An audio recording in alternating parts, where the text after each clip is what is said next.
Good morning, students. This is 11th standard botany video class, video 9. In this video, we are going to continue the lesson Transport in Plants. Dear students, in the previous video class, we have seen translocation of organic solutes, what is phloem loading, what is phloem uploading, and different mechanism responsible for translocation. Now we are going to see the next mechanism of translocation is Munch-Mass flow hypothesis. We are going to see in this video.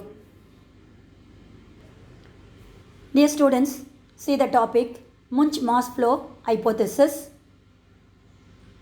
It's very important 5-mark question. This was first proposed by Munch in the year 1930 and it is elaborated by Krebs in the year 1938. According to this theory, organic substances are moving from the region of high osmotic pressure, that is from the mesophyll region, to the region of low osmotic pressure along with turgor pressure gradient. That is the main theme of Munch-Mass flow hypothesis. That means the organic solutes are moving from the region of high osmotic pressure to the region of low osmotic pressure along with the turgor pressure gradient. So the principles of this Munch-Mass flow hypothesis is explained with the help of the diagram. Dear students, this diagram is also very important for diagrammatic question and also for 5-mark question. This is a model which are demonstrating the Munch-Mass flow hypothesis. So this is the U-shaped tube which are containing the bulb at the tip, which is named as A and B glass tube. Dear students, the A and B are the chamber which are covered with a semi-permeable membrane. Dear students, what is osmosis? We already studied in the previous topic in this lesson. That is movement of solute particle from the higher concentration to the lower concentration through semi-permeable membrane, isn't it? So here also the osmotic process is taken place. For that they have taken the column A and B which is covered with semi-permeable membrane, both of them connected by a glass T-shaped glass tube. Column A contain concentrated sugar solution and the column B which are containing the diluted sugar solution. This apparatus is kept in the beaker containing water. So this is the experiment. After few hours, what all the observation is taken place? First step, the higher concentration of sugar solution which is present in the chamber A, it is in the hypertonic state, so that the water molecules which are absorbed from the beaker, from the reservoir it's given, reservoir, which one is reservoir? Water storing container is known as reservoir. Which one is the reservoir here? A beaker containing the water, isn't it? So the water which are draws from the reservoir to the chamber, inner side of the chamber A, by a process is known as endosmosis. That is the first step. Second step, So due to the continuous entry of water into a chamber A pressure which is increased inner side of the chamber A is known as turgor pressure. There is a second step. First step, the water molecules are enter into the chamber A because a chamber A which are containing the high concentrated solution is known as hypertonic solution. Second one, due to the continuous entry of water, a turgor pressure is created inside the chamber A. Then the third step, due to the increase in turgor pressure in chamber A, a mass flow of sugar solution into the chamber B through the T-shaped tube along with the turgor pressure gradient. So second step, turgor pressure is created inside the chamber A. Then due to the increase of turgor pressure, the concentrated sugar solution present in the A moves through the T tube and enter into the chamber B along with the turgor pressure gradient. In the next steps, the movement of this mass solution will continue till the solution in both the chambers attains the state of isotonic condition. Finally, the system becomes inactive. That means both the concentrations are made into equal concentration. A chamber high concentration, hypertonic. B chamber dilute sugar solution, that is hypotonic solution. So due to hypertonic solution, A chamber absorbs the water from the water reservoir or beaker. Due to continuous draws of water, it creates turgor pressure. Due to turgor pressure, the mass flow of sugar solution through the T tube and enter into the B chamber. This process has taken place till the equilibrium is taken place between the solution. That means both the concentrated solutions are modified into isotonic solution. Finally, the system becomes inactive. In the last solution, now the isotonic solution is formed. Now we are adding new sugar solution in the chamber A.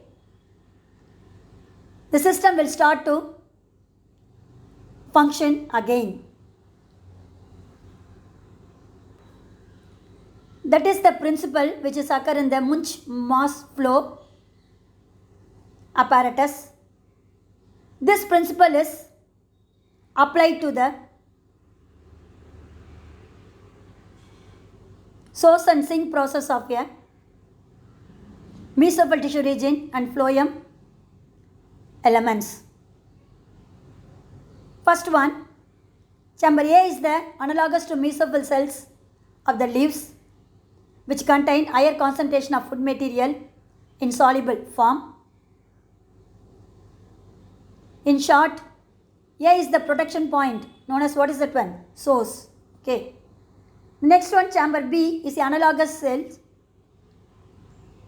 analogous to cells of stem, root, where the food material is utilized. In short, it is a B consumption end called sink. Then which one is that? T analogues means the CU tubes of the phloem elements act as a T analogues. So, the mesophil cells of your leaves, water drop from the xylem elements is a reservoir of the experiment. The endosmosis has taken place. It increased the turgor pressure in the mesophil cell. At the same time, the turgor pressure in the stem and the root region of your cells are very low. So, the organic solutes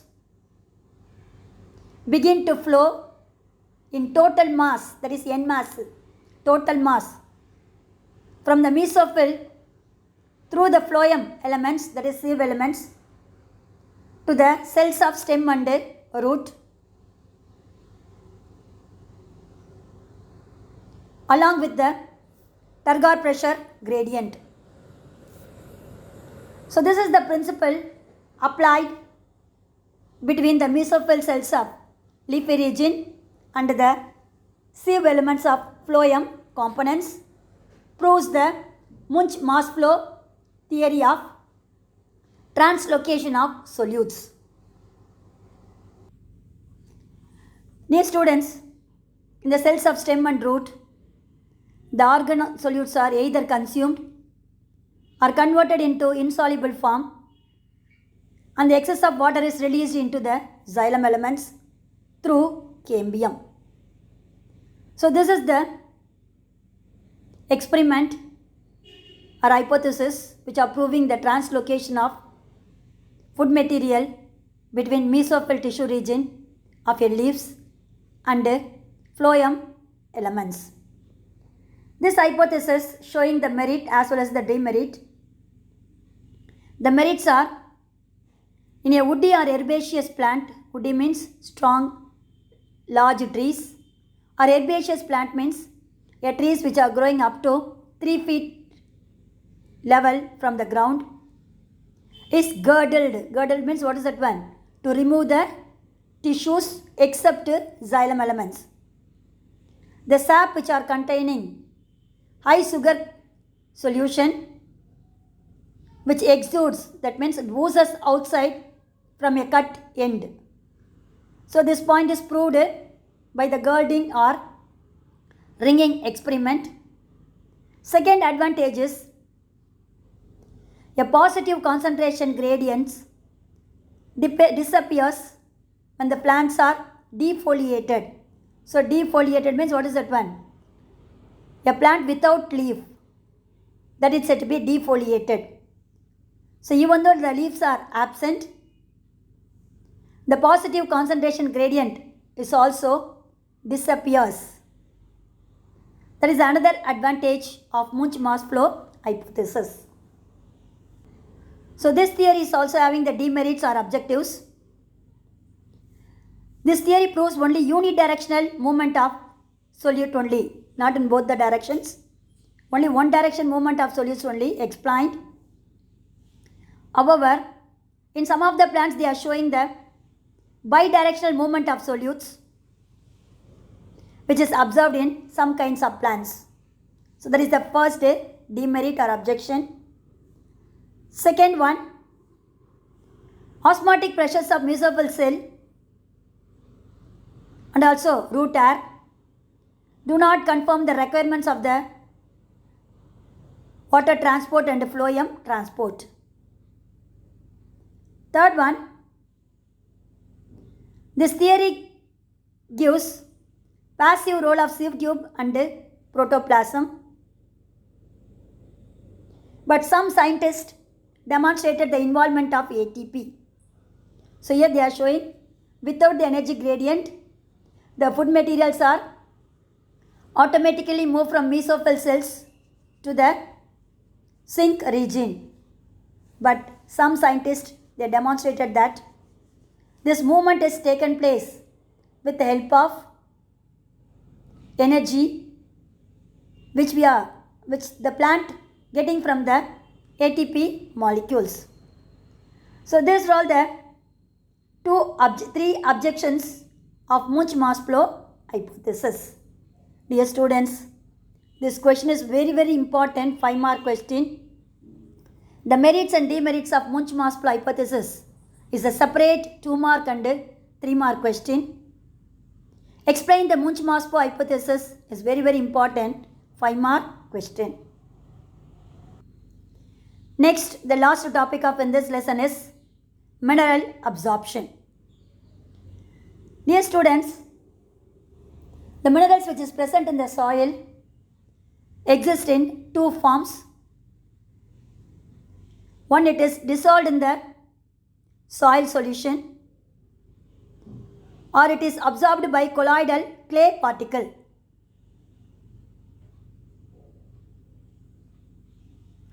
Previously, it was assumed that absorption of mineral salts from soil is taken place along with the absorption of water. But absorption of minerals and ascent of sap are different process. So minerals which is present in the soil is absorbed not only by the root hairs and also by some cells of epiblemma. So epiblemma means a outgrowth region which are present in the outer surface of a root stem like that. So this is absorption of minerals and ascent of sap, which are both of them are different process. Dear students, the plasma membrane of the root cell are not allowing, permeable means they are not allowing all ions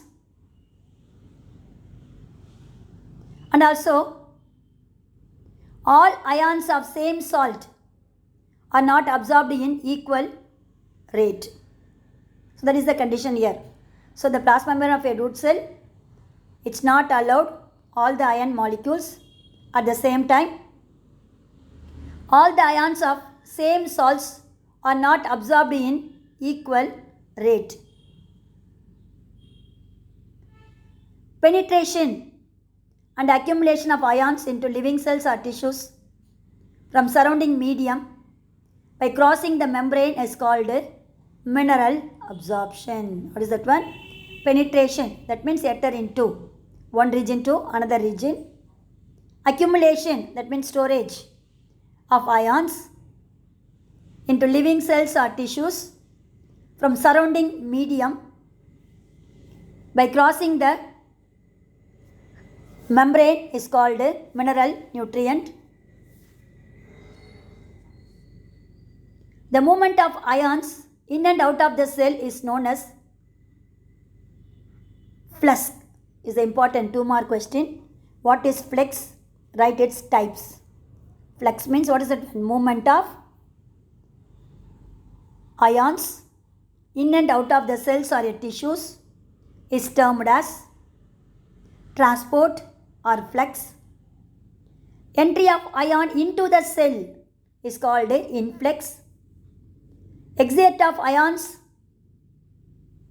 from the cell is known as efflux. Is very important. Make a note in your textbook. I'll ask in the direct class. So for this movement of ions, various theories are proposed. They are categorized into 2 types. One is the passive mechanism, another one is the active mechanism. So passive mechanism means without utilization of energy. Active mechanism means they are utilizing energy from the ATP molecule and they are transporting the minerals and ions. First one, passive absorption. In this passive absorption, there is no need of energy to transport the ions from one region to another region.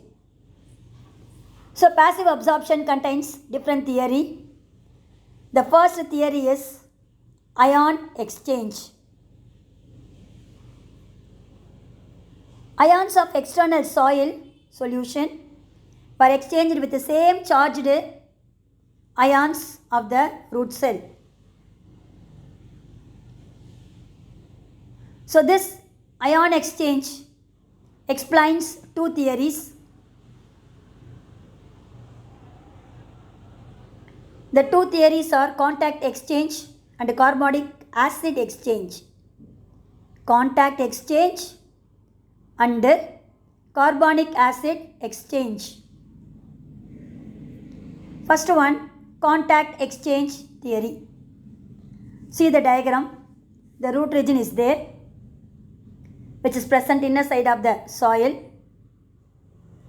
The soil they are containing clay particle is also there. They are having the different minerals and ions, that is potassium ions and hydrogen ion. How they are exchanging their ions? By contact. So according to this theory, ions are absorbed on the surface of the root cell and clay particle are not held tightly but oscillate within the small volume of a space called oscillation volume. Dear students, what is oscillation volume is an important 2-mark question. That means, see the diagram. This is the root region. The root which are containing 2 ions, potassium and hydrogen ions. And clay particle is also there. The exchange is taken place surface of the root cell and clay particle, but they are not bound together tightly. They are oscillating, that means moving here and there with a small volume of a space called oscillation volume.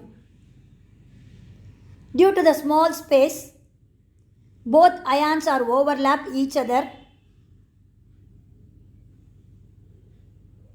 by oscillation volume and exchanges taken place. See that one, see the diagram. First one, the root contains potassium ions, clay particle contains hydrogen ions. They are not bound together, they are oscillated here and there. By producing the oscillation volume, they are exchanging their ions. See the second diagram. The hydrogen ions of clay particles is enter into the root region. The potassium ions of root which enter into the clayey particle. So due to the formation of oscillation volume, they are exchanging their ions without tightly bind together. Next one is the carbonic acid exchange theory. Is a very important 3-mark and 5-mark question. The 5-mark question describe the different theories of ion exchange theory. So first one is the contact exchange theory. Second one, carbonic acid exchange theory. According to this theory, soil solution play an important role by acting as a medium of ion exchange. Dear students, at the time of respiratory process of a root cell, the carbon dioxide is released. So this carbon dioxide joined with the water molecule present in the soil to form a carbonic acid, that is H2CO3. So this carbonic acid split into or dissociated into hydrogen molecule and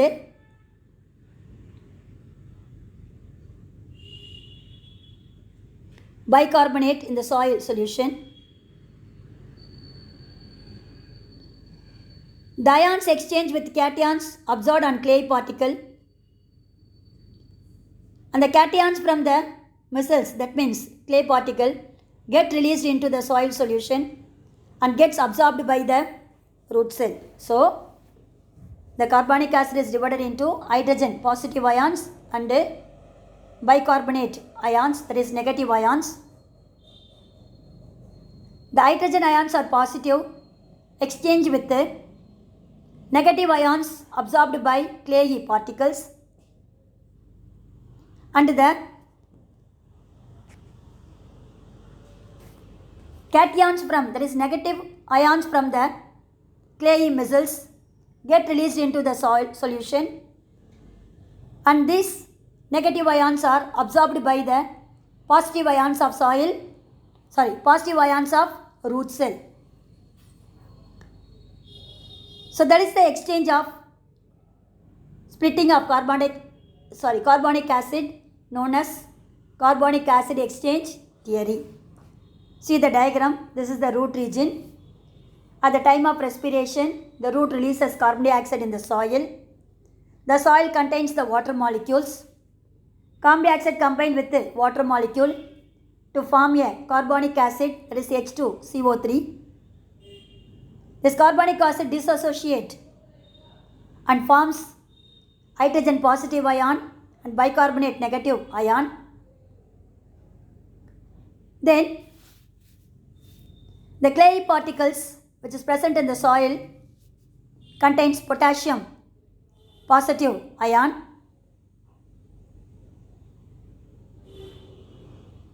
So the positive ion of clay particle is combined with the negative ion of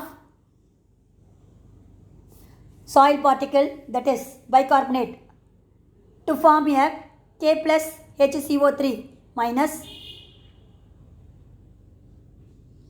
which is absorbed by the cations of root particles. Thus the exchange is taken place by the formation of carbonic acid in the soil is known as carbonic acid exchange theory.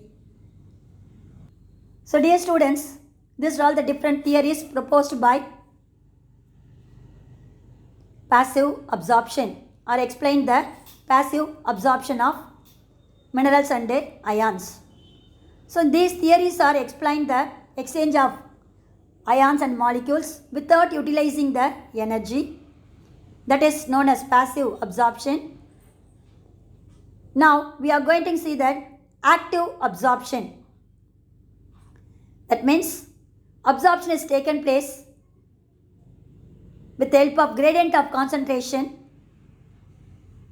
against the concentration gradient with the expenditure of metabolic energy is called active absorption.